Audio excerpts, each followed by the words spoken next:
Howdy. Howdy. Hey, everybody. Welcome in. I'm here with my friend and a former NFL player, Mr. Larry Keller. This is Larry here. Welcome. Oh, thanks. Yeah, I'm looking forward to our chat. I am too. And I put in there a candid conversation, but I didn't mean that. I don't know what that means. So I had to look it up. So in the background too, I'm gonna pull him up for a second here. We got Todd. Let me unmute you there, Todd. That would help.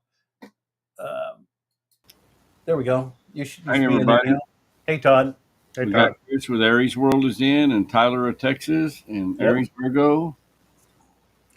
Oh, you know what? I need to hop over to the comments. And there we go. So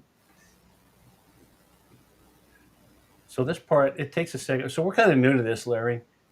We're getting better at it, though. Well, that's good. Yeah, a little bit better. So Larry was very gracious to come in. Larry played for the New York Jets. That was in the New York Jets was in the intro and stuff. But we're just going to ask you a few questions. You can tell us what you want to tell us, and Tell you what I don't want to tell you. whatever you don't want. Yeah, whatever will strong arm you. I have a question right off the bat. How do you know each other? From the golf club. Yeah, so we both belong to the local country club, and we've been playing in this same group mostly Saturday mornings and Sunday afternoons, and occasionally during the week. But yeah. What are the bonuses of playing golf? You meet new people, make a lot of friends that way. I've never spent much time on any golf course without meeting some people and making some new friends. I don't know. I think golf is probably more about the 19th hole after the golf match. So We have fun there as well. We're all good at that one. that's the only one that we've got mastered now. The rest of them are handicapped. Yeah. So, but yeah, and that's so I've known Larry for about 14 years now, I guess. So right around that area. So get to play now and then together. We're both getting a little older because we're almost the same age. So we're 90 days apart. So, but he's the older of the two. But anyway, that's where we met, and we continue to play out there when we get a chance to. It's pretty hot during the summer, so we haven't played that much this year. But I'm hoping for this winter and next spring that we do. Yeah. So Right quick, Barry is here, and Troy with Adventure America, and Valerie Reese. Awesome. awesome! Nature It is Dog awesome. Chris with Nature Dog Realms is in. Howdy, Mama Chris. So I want everybody. I'm going to try to keep in with the chat. Todd's going to help with that. If you got any questions for Larry, but we're going to kind of start just kind of your career, where you grew up, and actually that's kind of my first question, and most people's first question, I think, is so Larry was born in South Texas, moved to Orange, and that's all in the bio and stuff. But when did you first play football? Did you play in junior high? Did you play a kids league or? Very interesting. So the kids that I ran around with, just starting junior high school, I didn't play youth football before then or anything else, but starting junior high school, the kids that I was running around with, friends with in that seventh grade class, decided that they were going to go out for football in the eighth grade. And eighth grade was the first level in my hometown, which is Orange, Texas. That they offered football, and there was probably 120 kids and one coach. Oh, that's a little tight. That showed up for football the first practice. Kind of interesting. They lined up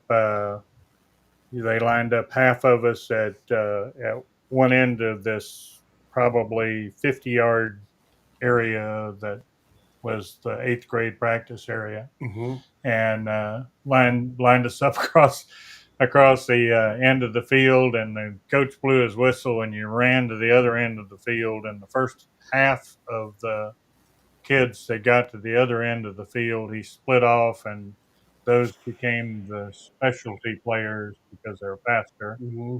And the slower half was the linemen, the linemen kind of players. Well, I think I came in right in about the middle of the pack at that time, and I got stuck with linemen. So I started my football career as a second or third, I don't remember, string offensive guard on the eighth grade football team in Orange, Texas, Lucky Star Catholic. Right. So I actually was Carr Junior High School. That's how it started. Cool. Cool. Curious about that. Well, you got a question, Todd? Todd, did you have something? Oh, well, my question goes much further ahead. Oh, I had okay. one Well, question about college and one about the pros, but okay. I got one question before that. When you started playing in high school, so when did you move like to the defensive, the linebacker, or the back off of the line? I guess. So I played um, offensive line or defensive line. Um, didn't play my ninth grade year. Played eighth grade year. Didn't play my ninth grade year. In 10th grade, I was on the junior varsity team at Orange High School or Butcher Stark High School, and then it was really my junior year that I made varsity and thought I was going to get to play a lot. And of course, well, you don't know this, but I got hurt on the first kickoff of the first game Oh man. my junior year and didn't get to play. I tore as it turned out, I tore up my knee, but I didn't have it operated on at that time. But I um, came back toward the end of the year and was able to play in the last couple of three games. It was really the spring of my junior year in high school. I had a new head coach in. I was always a hard worker on in practice and everything else, and he liked me and he moved me to a defensive end position, and I played defensive end, a down lineman position all the way through college. Cool. no- Speaking of college, then go ahead, Todd. You got a question? so I had looked it up, and I saw, Larry, that during that time period, you were lucky enough that when you were recruited out of high school and played college, your coach was the legendary Bill Yeoman. He He's was. in the College Football Hall of Fame. He's won the Bear Bryant Award, which is only given to the best of coaches through achievement award. So it's not a small thing. Coach Yeoman was a good man. I loved playing for him. I was motivated by him and the assistant coaches that we had. It was a good experience and a good time at that time. That was in the early 1970s. I went there in '71. Played on a freshman squad. They didn't have freshmen weren't allowed to play on the varsity squad, so I was on a freshman team and we went. I think we went. We only had like 5 or 6 games, and I think we won all of our freshman games. And then the next 3 years, I was fortunate to get an opportunity to start. Once I earned the position, I worked like crazy to keep it, and made it all the way through the next 3 years with as a defensive end and a 4-3 defense um, in in in at the University of Houston. Yeah. And that, So if go ahead. anybody doesn't know, we used to have a big thing. It's called the veer offense. Bill Yeoman was the first coach who came in with the veer, and it like sort of dominated. It changed college football at the time. It was new and revolutionary, and it was kind of a big deal back then. He was very thought outside the box. I guess is the term that they came up with. Yeoman started the veer. Darrell Royal at Texas adjusted it a little bit with the wishbone backfield instead of the two backfield. It was the Houston Veer backfield. I actually was cherished for training or helping train the quarterbacks, understanding the reads, the options to the reads, because I was pretty good at they always optioned off the defensive end, and they wanted me to always practice against the first string offense, which I hated, but that's okay. I did it. So, what, at what time in your career, was it early when you were in high school or junior high, or when you were in college, that you started having an NFL thought, maybe, or was it all along just something that you worked for? So, in during our senior year, we had like 9 guys drafted out of our senior class. So if you think about that, 9 guys out of 22 starters, we had almost half of our senior class that was drafted one way or another.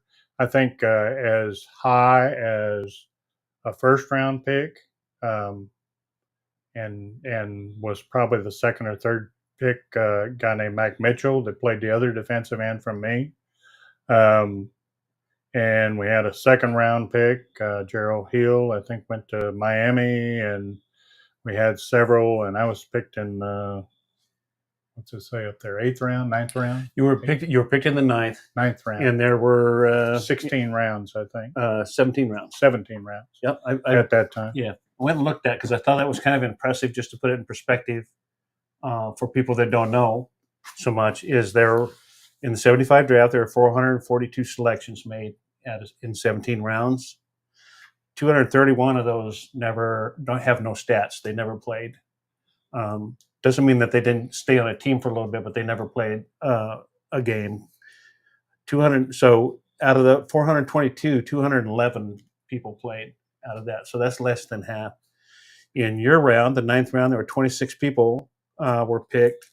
15 never played, and 11 did. And you were the number 4 as far as having the most number of games played. So. That's more about that than I do. Well, I had to go look because I was curious about that.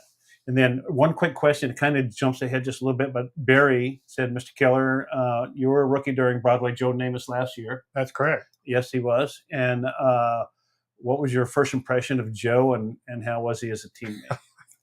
So, long story. I was drafted by San Diego. I'll try to make it short. Cool. Drafted by San Diego, didn't sign there due to some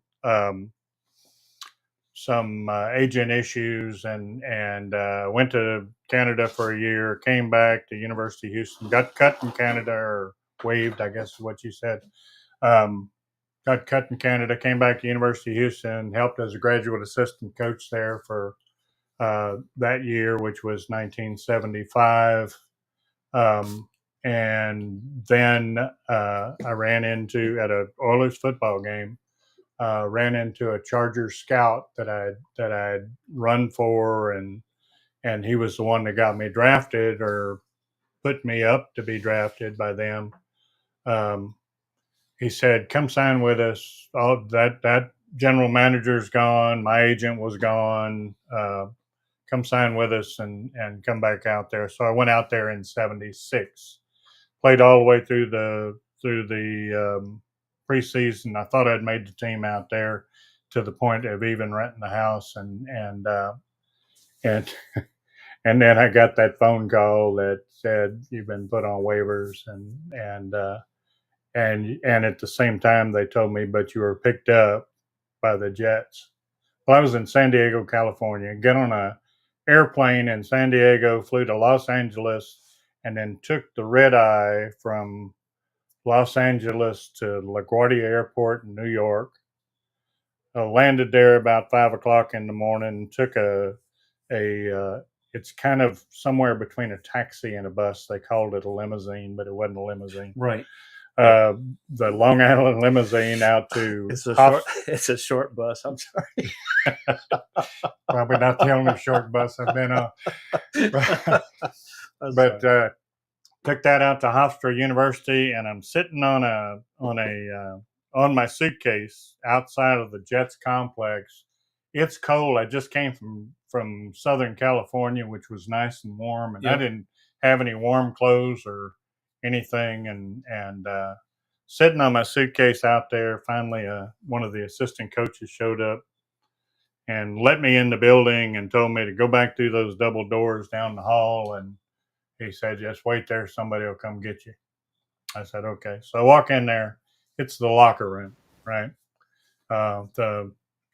That where the Jets all there in their practice facility and everything else. It was their locker room. And I'm sitting there on this table in the middle and looking around at all the lockers all the way around the edge of the room. And of course, you see Joe Namath's locker there. He was on one end with, and there was a bunch of empty lockers, and I couldn't figure that out. The Jets they had Lou Holtz up there, and he had cut like 10 players on the last cut. He had to cut like 2 and cut, 10 more or whatever, and then brought in 15 people that day that they brought me in there. And anyhow, the first guy that came in, you asked, I'm getting to the story about Namath. The first guy that came in the locker room, first player that came in the locker room that morning was Joe Namath. And he goes to his locker, he put some stuff in it or took some stuff out or whatever, and then starts walking the length of the room to go to the equipment room, which was on the other end from where his locker was. And as he's walking down there, he walks right past the table that I'm sitting at, and he stops and he looks at me and he says, I don't know you. He says, I'm Joe Namath. What? No kidding, man. You're Joe Namath. Yeah, I could tell, I recognized him obviously. And that's where he was. And he was always that way. He was a really nice guy. He was at the end of his career and beat up pretty doggone bad. And he was always wanted to be competitive, but he could barely run. He needed to probably be done 2 or 3 years before that. But anyhow, he was our quarterback the first year that I was up there. And so you actually played there for 3 years. You were there for 4, but you actually played 3. I played 3 years. I was hurt the 4th. I was operated on in August of 1979, right before the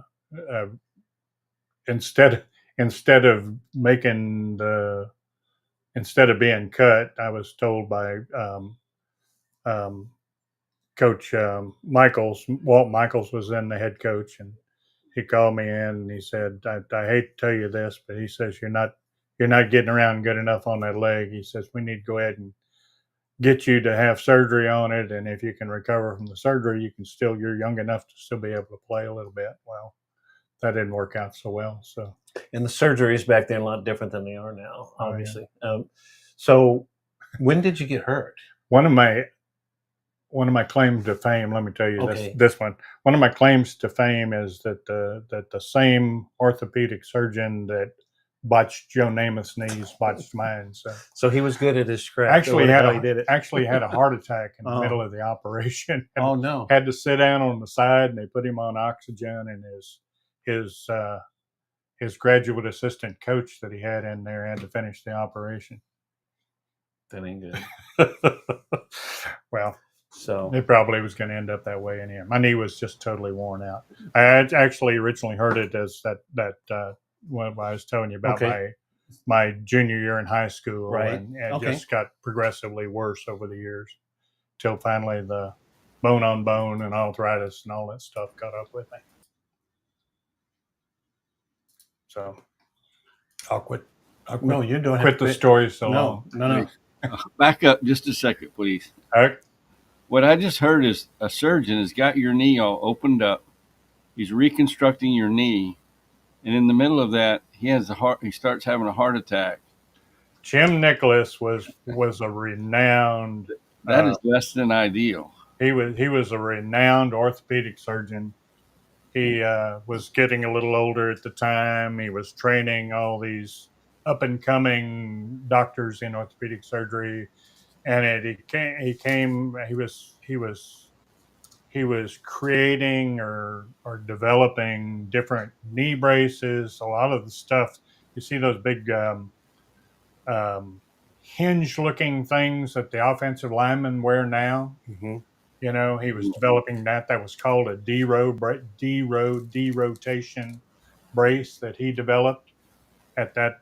He was working on it at that time. He had this horseshoe kind of shaped pad that he built to go around your kneecap to keep hyper mobile kneecaps from bouncing around when you're running and different stuff. He was quite an impressive individual and had an entire sports clinic at Lenox Hill Hospital in downtown New York on Manhattan. And he was.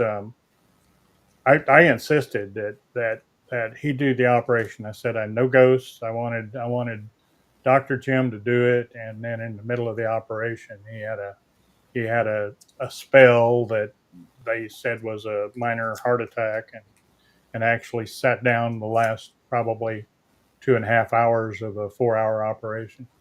Well, So So, Barry, Barry and I say the second team came in, but the second team was a quite qualified orthopedic surgeon as well. our friend Barry asked another interesting question, and it's kind of something along the lines of something I wanted to ask you, Larry. Okay. And that is, he's asking if you remember any of the interceptions, specifically in the circumstances, like have that recall of playing that in your head. And I would like to add to that, and I read your bio or whatever, you actually have credit for a 25-yard run as a defensive player, getting to do that. So if you could tell us about those things, those big plays that would kind of stand out for you. It's been a long time. Needless to say, it's been a real long time. But I do remember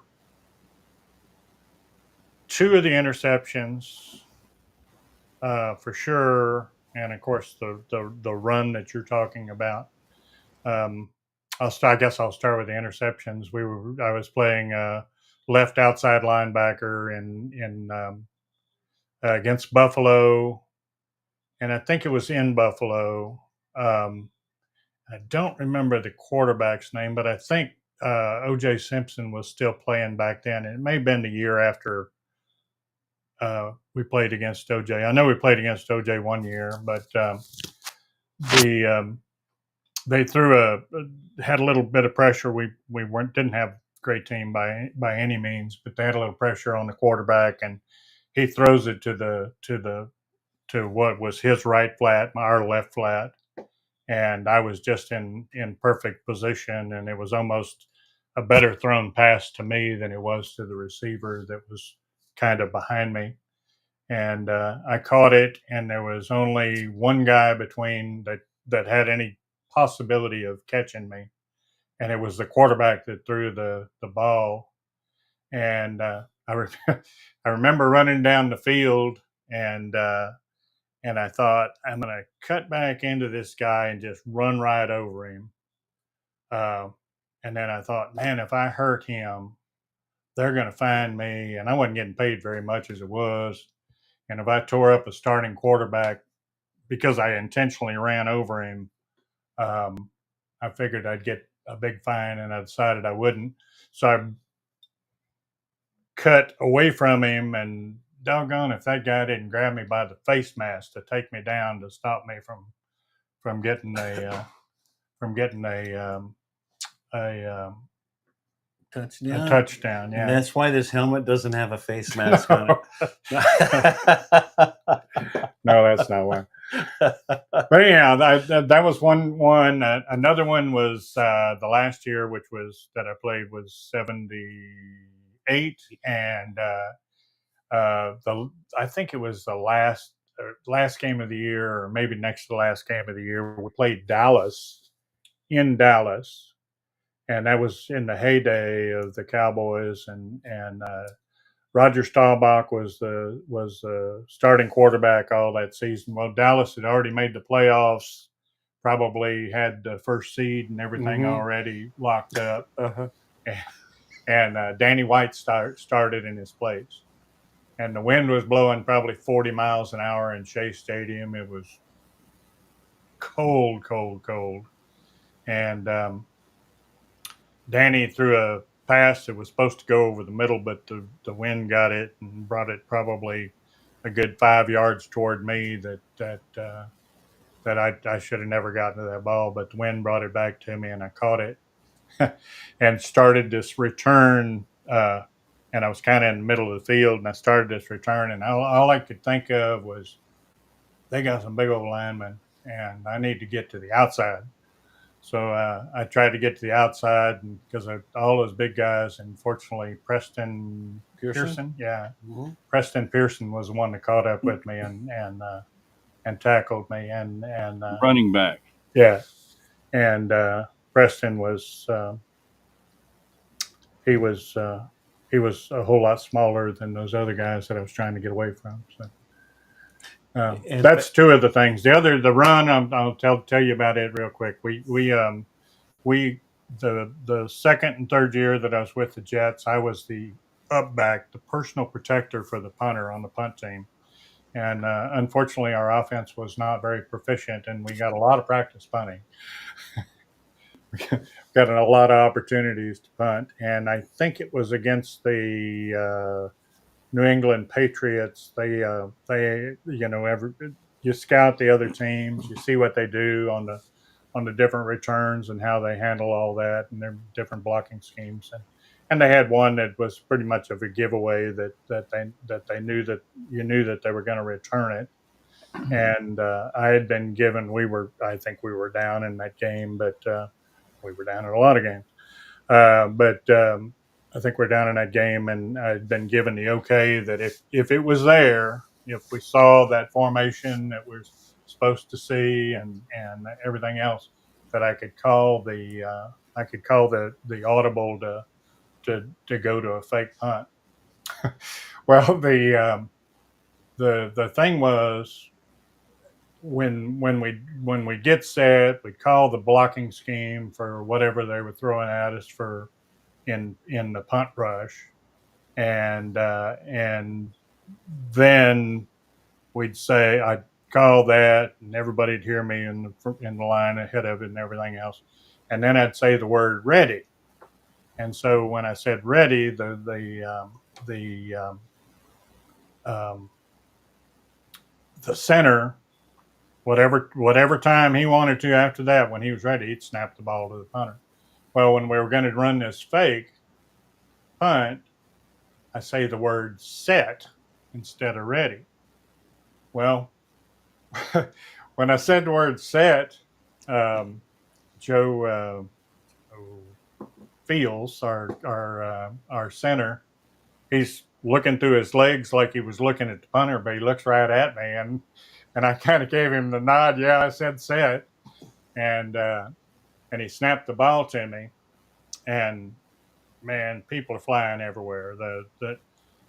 Nobody on our punt team got that audible. We practiced it every week. Nobody got it in the game situation except me and that center. And there were people running everywhere. They had guys rushing the punter that ran right past me because they're going to where the punter was. You know, the punter's standing there wondering where the ball is. And I ran it off the right side, off the right tackle. The guy that has contained goes outside of me. All of a sudden, the wide out on the right side, who's supposed to release outside and have people run with him, he crosses right in front of me with two guys chasing him, and I'm just running. I go a good 25 yards before anybody knows that I even got the ball, and I'm going down the field, and then the guy that was supposed to field the punt is one that tackled me downfield. Pretty So cool anyhow, stuff. that's how I got 30 yards rushing in the That's National a great Football story. League.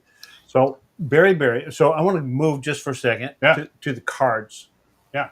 So Barry. So there's several people in here that collect cards and they do through the mail things. Barry does that.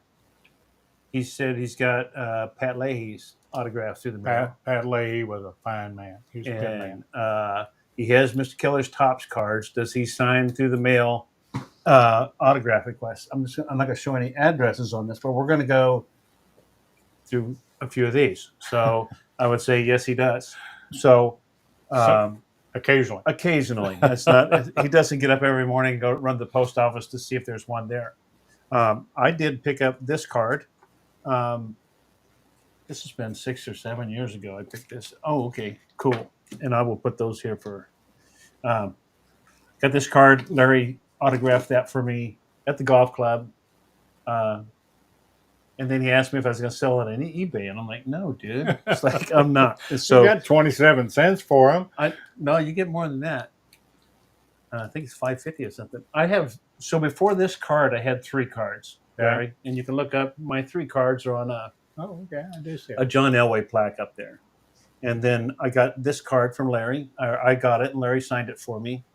And then a couple weeks ago, Todd went through his cards and gathered up these the Bronco cards that he has.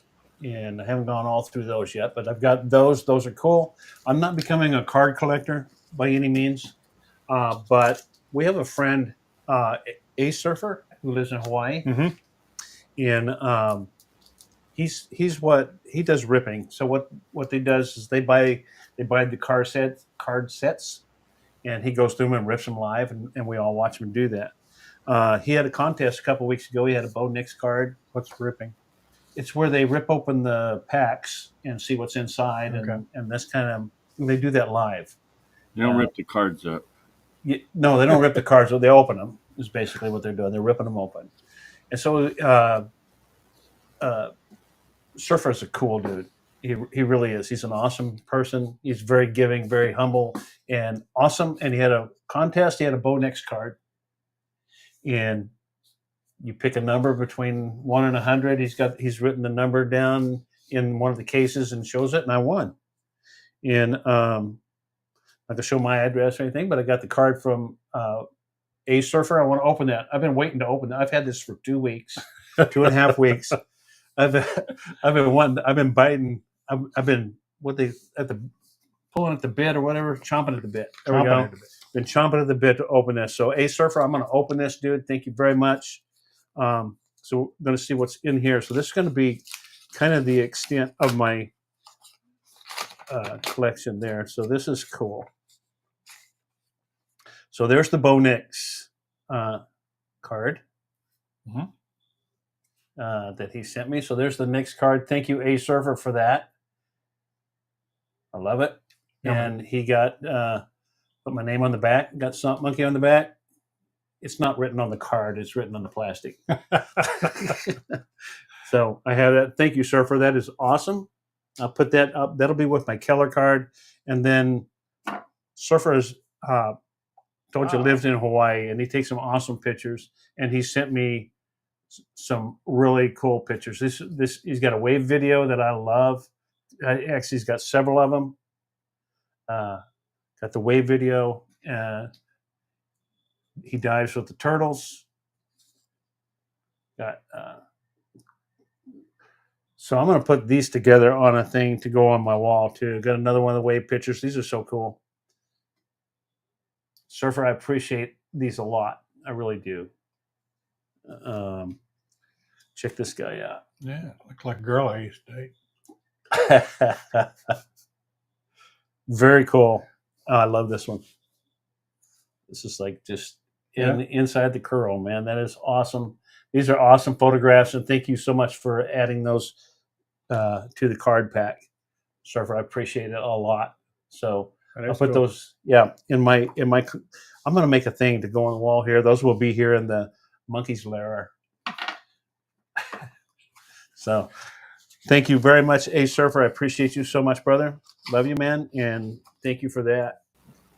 Shall we open a couple of years? Oh, Yeah. another thing before we get off of that is Surfer is Larry brought a couple of his cards that he's going to autograph for you that I'm going to mail back to you, dude. So thank you for that, Larry. You're welcome. Interesting about, so these are, what is that, 7 different autograph requests that I still get to this day. I haven't played football in 45 years, but I still get these things to this day, and those cards were printed in 1977 and 78. Yep. And I guess they're still flying around different places. I've gotten to where, so anyhow, but they're from everywhere. Grand Junction, Colorado, Auburn Hills, Michigan, Long Beach, California, Bensonville, Illinois, Seattle, Washington, someplace in New York, and Woodbury, New Jersey. So you guys that are into these cards are just amaze me. Almost every one of them. I don't know if you can see this. I'll try to get a little closer. Almost every one of them, they'll have some kind of a handwritten note with them, and it usually reflects what's written on the back of those cards, and oh yeah, you played with the so and so's and did such and such. And then they also, I'm probably not going to show you this guy's name. I shouldn't show you his address. Yeah, it's just a return stamp. But it's a self-addressed stamped envelope that they all do. And that's the card that he wants. And Larry's going to sign that for Probably him. Adam's card closet. I don't know. It's a joke. I know.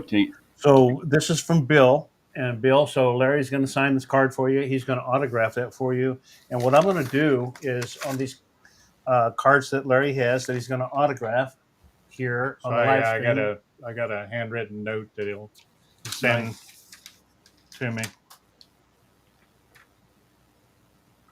But I just opened it, so I haven't read it.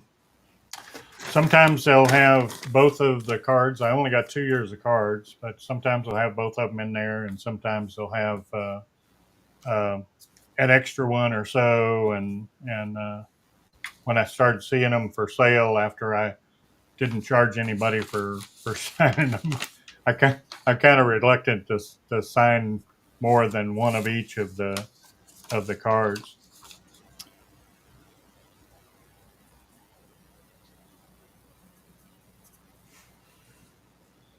So for Bill, I've got that one signed for him, and we'll let that dry. And I'm going to stick this in the envelope along with that to Bill, so he can come back and watch the video with Mr. Keller signing his autographed card. That's cool. That's better than JSA certification. Pardon me? That's better than a JSA authentication right there. Yeah. So they can come and evidence of the signing and mentioning your name. Yeah. No. Put them in the return envelope. Okay. So yeah, it is. So it's I've never had a secretary before, so. And you still don't. But I just that's very cool. I'm gonna put that in. So, Larry, I'll tell you, we have at least one. They're called TTMers through the mail, and they seek out professional athlete autographs, and they circulate. Your address goes out. There's a. Oh, I know. Notation. I had one of the guys tell me a while back how he got my address. So yeah. I had moved. It's been 18 years ago. I had moved 18 years ago, and they've got the address changed from. I used to get them at the old place, and I get them at the new place now. So. Yeah. So I will tell you, I know some pro athletes, I would think it might be a concern that, hey, people are getting this so they can put them on eBay and sell them. Yeah. That is not my sense of the YouTubers that I see that do that. No, I think there's a few of them that do, but not all of them. Yeah. The ones that I know, they just want to add them to their collection. Yeah. This is for Chris. From Grand Junction, Colorado. So I've spent a lot of time in Grand Junction, Colorado. I know it well. So we'll let that cool off for a minute, and then Okay. Yeah, I'll keep that with Chris's. I'll do one more, and then Okay. what do you think? Seattle? No, I don't like Seattle. Barry Barry says he has never resold an autograph. Yeah. He's So got a lot of them. So Barry, you can send that directly to Larry, or you can send it to me or Todd. Either one. If you send it to Todd, I'll take them out, and I'm sure Larry would not mind signing one for Barry. Barry is a very good supporter. He's just a cool dude all the way around. Yeah. And I'm probably going to get in trouble for this, but I've seen by watching some of the TTMers YouTube videos yep. that they want every $5 per autograph per card or $10 per, and you have to include that in the envelope when you send it. If I had to rely on that for my livelihood, I think I'd be a very hungry guy. I think I'd be a very skinny guy. So, but I get a lot of these things that are, that they do on the computer, and I'm sure they just change the name a little bit, and the team, and but so I don't consider a computer deal near as much as I do like a handwritten link. Handwritten this one is. one, yeah. Yep. Yeah. Interesting. I had one that not recently, a while back, that the guy talked about having it he's trying to put them together for his grandson, and it was such a good story that I was kind of moved by it. So I did sign it right away. But okay, last one. This of course, the hardest one to get into. All right, so this guy actually sent 3 of them, 3 cards, but I've kind of gotten to where I'll only sign 2 of them and send them back. So you gotta change your name and do it twice if you want me to sign more than 2.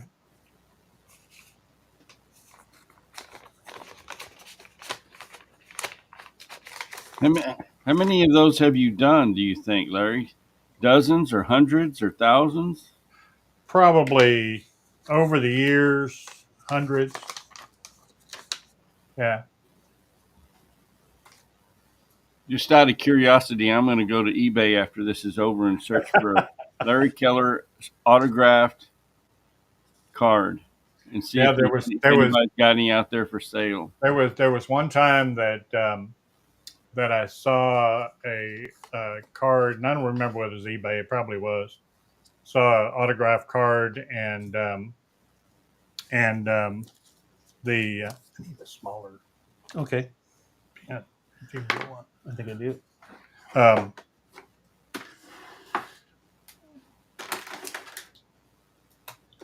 There we go. Anyhow, it was for sale for less than the stamp it would take to get it in the mail. It's a little finer tip. Anyway. Well, when they took your picture and the say the tops or Fleer or whatever brand of card it was that you're on came out, did they give you like a box full of them or anything? No. As a matter of fact, I think it was probably covered in. I'll sign.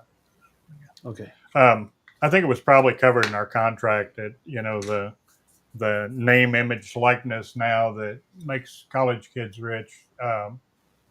They had all of it. I mean, we had to wear our uniforms just so, and it had to be something that was approved. You couldn't do all the different crazy shoes and if you didn't have your knees covered up back then, I got fined one time for I got my shoulder stung in a game in Miami, and got on the team plane and came home, and I had a big ice pack on my shoulder, and so they gave me the trainers gave me a T-shirt, one of the gray T-shirts to wear over this ice pack on the plane, and that's what I wore home. Well, we were required at the time to wear collared shirts, right? And so, so at our team meeting, that was on a Sunday night that we came home, and at our team meeting on Monday, uh, Walt Michaels announces these fines. Well, they had Richard Todd, who was a little bit on the rebel side. Richard Todd had worn a T-shirt on the plane coming home, and he was going to fine Richard Todd for that. And they said, "Well, Keller had a T-shirt on too, you know." So he figured he'd have to fine me. Well, I don't think $25 meant very much to Richard Todd, but $25 meant a whole lot back to me back then. We didn't make much money back in those days, and I was a little upset with Richard that I got fined because he was wearing a T-shirt. Is what basically what it was. So anyhow, Larry, so I'm going to back up quite a bit and kind of okay, change subject, but I thought it was a really good question. It came from a friend of ours, and he lives in the Houston area, okay, and he's almost a neighbor. his question is, did you ever have the opportunity to play against Earl Campbell with the Oilers and try to tackle Earl Campbell? I did. Played against him a couple of times.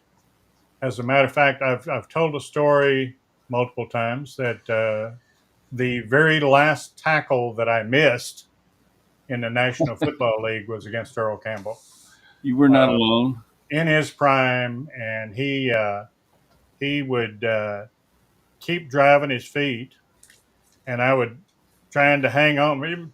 First of all, his legs were so big, I couldn't. My arms weren't long enough to go around both of them. I just couldn't get all the way around both of them, and get a hold of my hand or anything else. So you're sitting there with your hands about that far around him, that far apart, and of course those pants are made out of nylon and they're slick and everything else, and he's pumping his legs, and I'm trying to. The whole idea, the whole deal is you hang on as long as you can, and hopefully your buddies get there. Well, my buddies didn't show up, so so he ran on through my grip and made a few yards on that play. I think I actually hit him originally in the background, but and the back background Backfield. backfield. Oh, there you go. Senior I'm a moment. football Sorry. guy. I'm a football guy. Senior moment. So Hit him in the backfield, but he probably ended up making about 6 or 7 yards. So, and speaking Anyhow. of Yeah. Earl Campbell, Yeah. in your draft last year, drafted in the 8th round of your year was Steve Foley, and by the Denver Broncos. Okay. And I remember a game where we were playing Houston, and Earl Campbell was headed to the end zone. The only person between him and the end zone was Steve Foley, and Steve Foley was under 200 pounds. He was a safety. Yeah. He was a small guy, and he made the tackle, but then they carried Steve off, and he was out for a week or two. Now with their concussion protocol on him, they put a skirt on him and set him on the sideline for 4 weeks. That's what you call taking one for the team.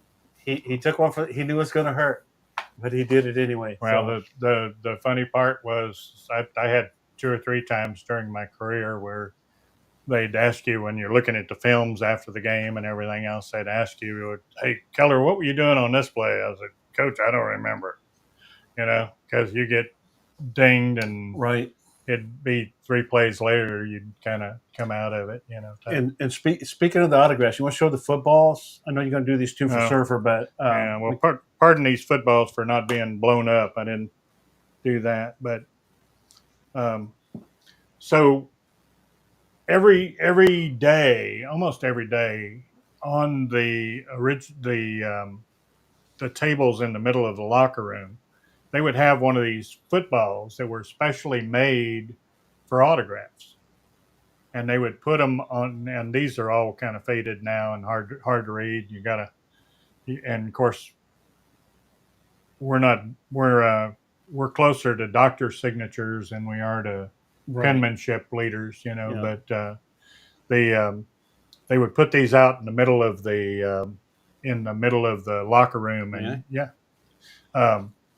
and you'd have to sign the things, and then they'd actually this particular one is Well, that's from back in the day, signed by a whole bunch of Jets. that Yep. was the one of the teams that I was on. As a matter of fact, I think I saw my name on there in one place. I can't remember where it was. Wow. Or maybe it was on this one. Yeah, on this one. So they actually manufactured some with our. This is a printed one. That these are printed on there. But whoops, am I? Oh, okay, it's right there. Right there by my finger was my signature back in the day. Nice. But this was one that that they made up to sell in the curio shops at the stadium and that kind of stuff. These other ones, as a player, you could buy one of the autographed footballs, and they'd put them out in the locker room, and everybody was supposed to sign them. And if they found out you weren't signing them with great regularity, you would get in trouble. Can you hand me the face mask too? Yeah. So does this one go? This goes with the white one. I don't know. Don't know which one. I don't know which So, one are you. Got two of Larry's helmets. They're both game helmets. Face masks are not on them anymore. The brackets that hold them in place are not there. But this one, you'll recognize this one if you have that. If you have this card right here. Let me hold on. This card right here. Here you go. It's pretty cool. Yeah. The face masks were very different back then. They've got a lot more bars on them now to keep fingers from getting in there and getting into eyes and stuff. They do, and there's a lot more. I mean, just the whole helmet and everything has come a long ways. Yeah, that looks like my junior high helmet. Yep.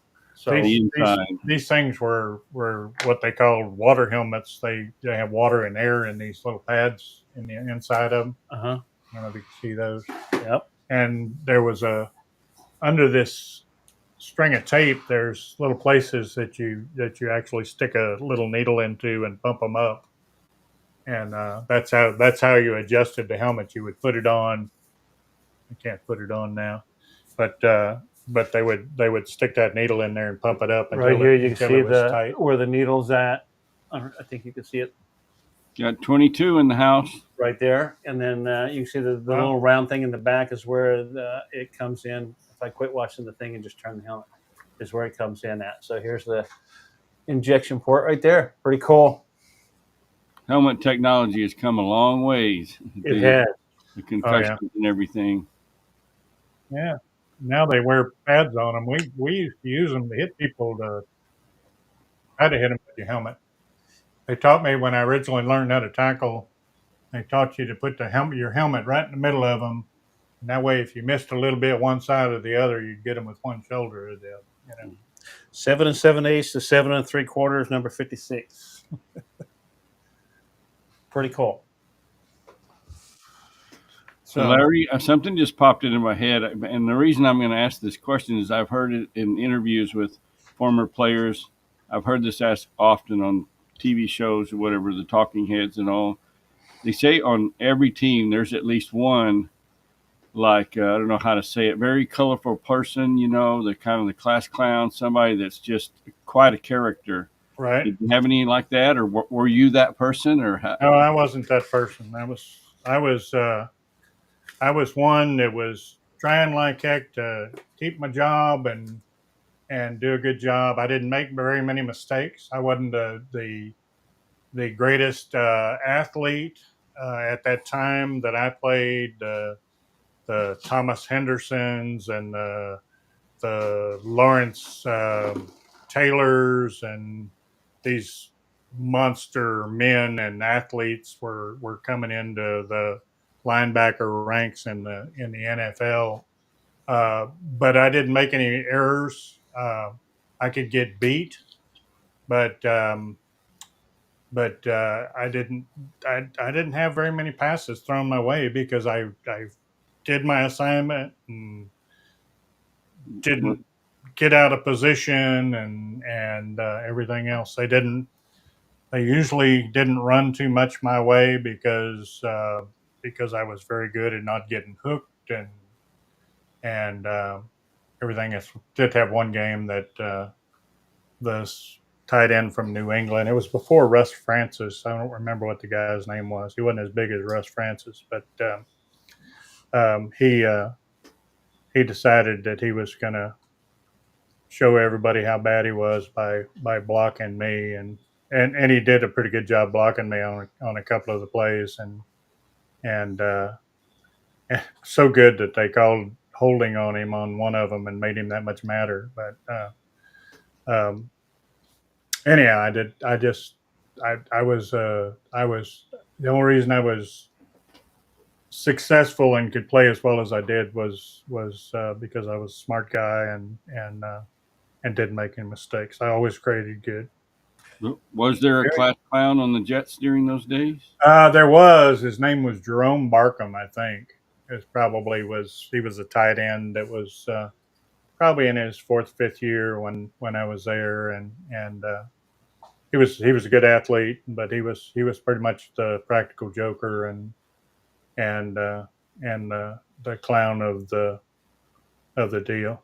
Now I'll tell you what, when Gastineau came in '78, and we used to call him Gasta doesn't know, uh, because in his rookie year and stuff, they were trying to make him play the defense the way the defense was designed.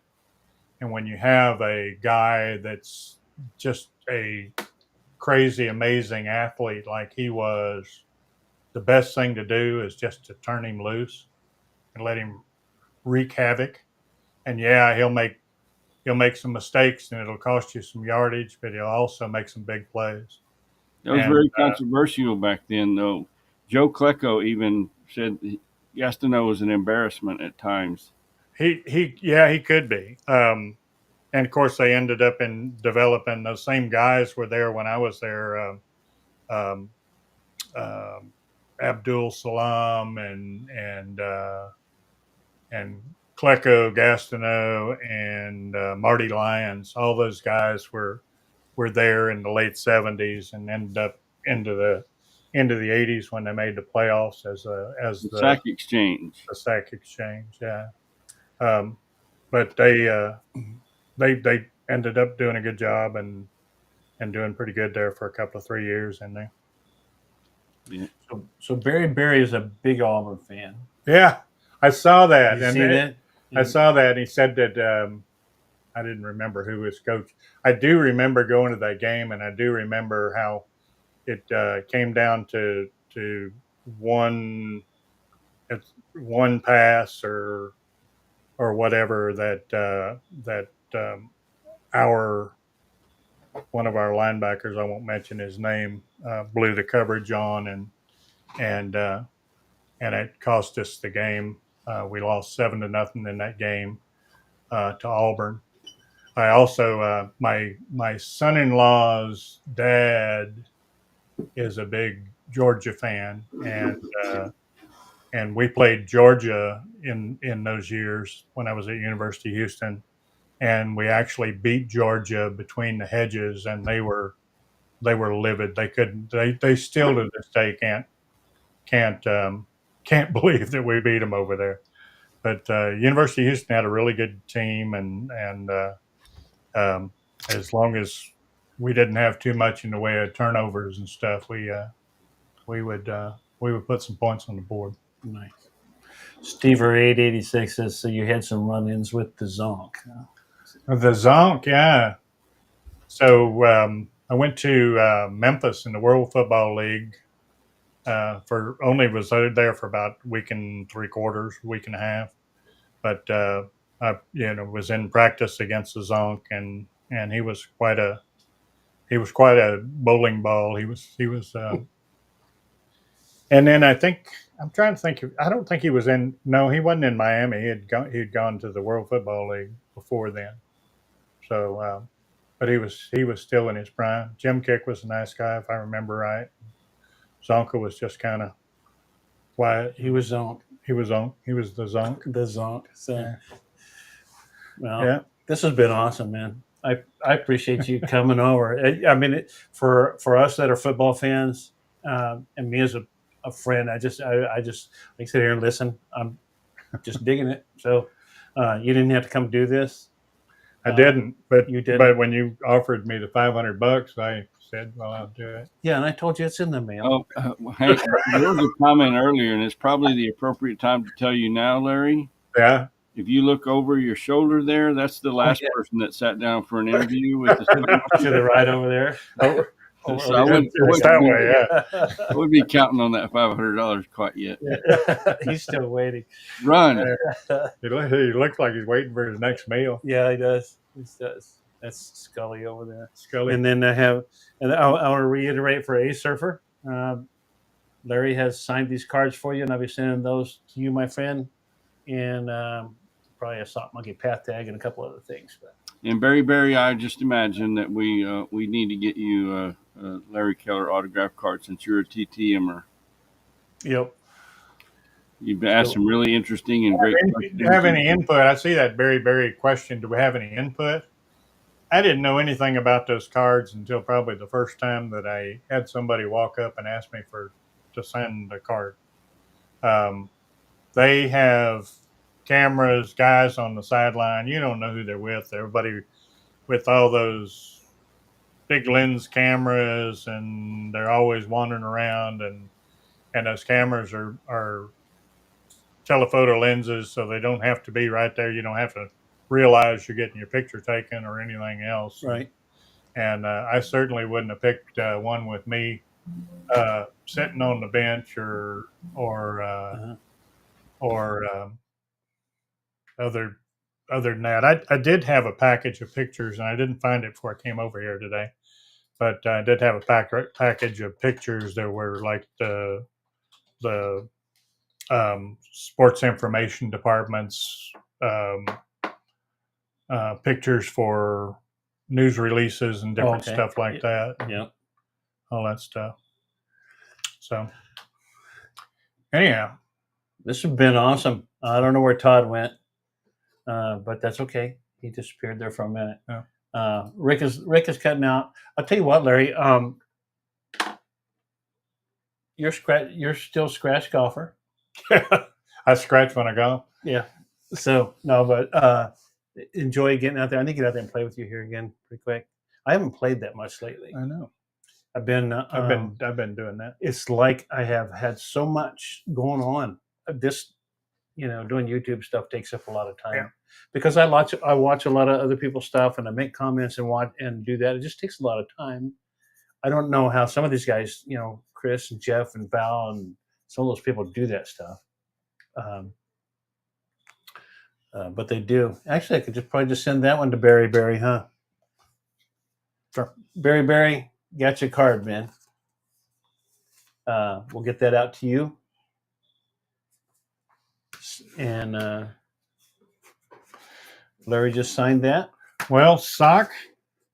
Larry?